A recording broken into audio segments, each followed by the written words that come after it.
Les mots. Texte d'étude, la chatte et le perroquet. Définition de la phrase. Les principales idées du texte d'étude. 1. Les mots indispensables. 2. Les mots secondaires ou adjoints. 3. Les mots de liaison. Conclusion. Conseil. Pour l'analyse. 1. Identifier les sous-phrases. 2. Analyser grammaticalement un mot. Pour l'élocution. 1. Importance des mots dans la phrase. Résumé. Les mots sont partout, mais savons-nous vraiment ce qu'ils sont? C'est ce que nous allons explorer ensemble. Pour bien parler et bien écrire, il faut d'abord comprendre ce qu'est un mot. Alors, commençons.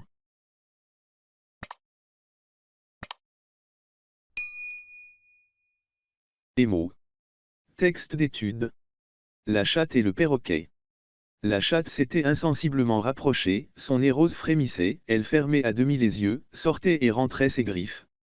De petits frissons lui couraient sur l'échine. Tout à coup, son dos s'arrondit comme un arc comptant et un bond d'une vigueur élastique la fit tomber juste sur le perchoir. Théophile Gautier, La nature chez elle. Une phrase est un ensemble de mots qui exprime une idée complète. La phrase commence par une majuscule et se termine par un point. Notre texte d'étude comprend 3 phrases. La première décrit l'attitude de la chatte se rapprochant de l'oiseau. La deuxième détaille un aspect particulier de son corps qui révèle son désir.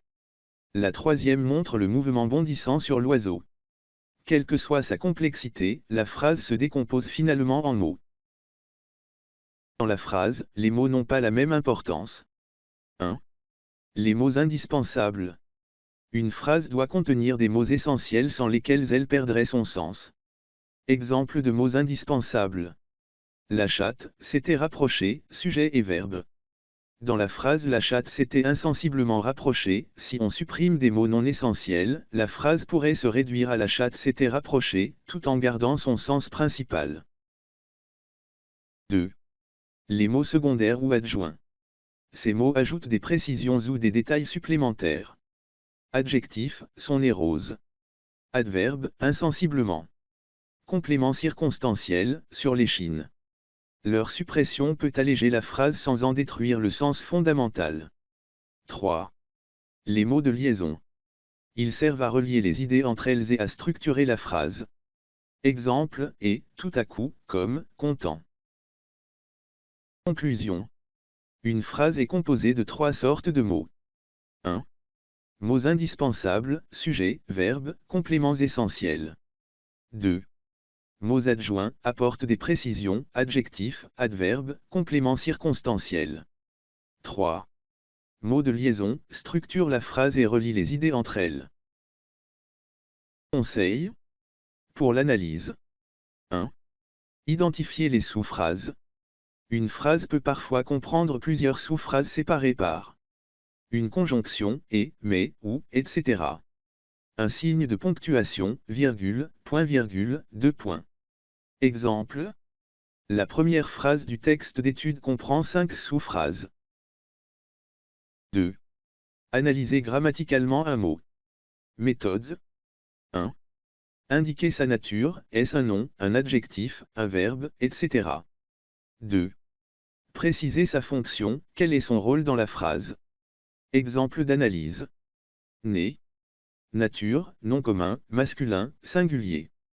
Fonction, sujet du verbe frémissait. Pour l'élocution. 1. Importance des mots dans la phrase.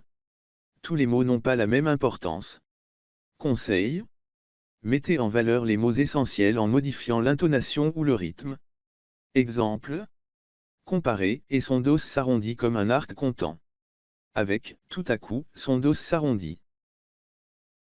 Résumé.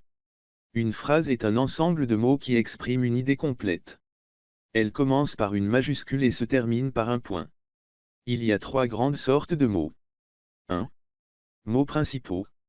Le nom et le verbe. Exemple, chatte, perroquet, frémissait. 2.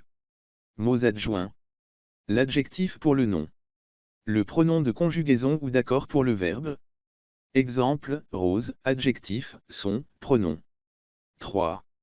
Mot crochet. Ce sont les conjonctions et, mais, ou. Ce sont aussi les prépositions à, de, avec, sans.